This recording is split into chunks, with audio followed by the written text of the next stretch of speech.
Respublika Nuroniylar kengashi tashabbusi bilan tashkil etilgan mazkur ma'naviy-ma'rifiy tadbir jamiyatda oila muqaddasligini mustahkamlashga qaratildi.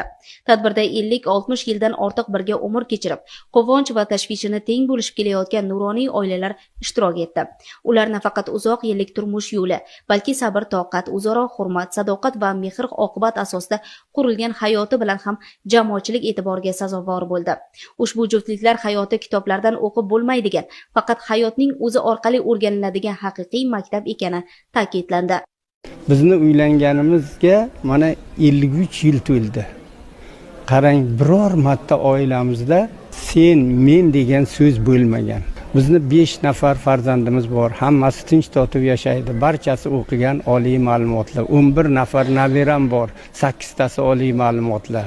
Biz avvalo birinchi farzand tarbiyasiga ahamiyatimiz shundan iboratki, uni o'qimishli farzand qilib tarbiyalash. Chunki o'qisa, hozirgi davrda ishi bo'ladi, kasbi bo'ladi, u ma'naviyatli inson bo'ladi. Albatta bu o'rinda birinchi ota-onani o'zi ibrat bo'lish kerak. Bu yerda bitta narsa ahamiyatli, inson insonga g'animat va mehrli bo'lish kerak. Mehr bor joyda oqibat bo'ladi.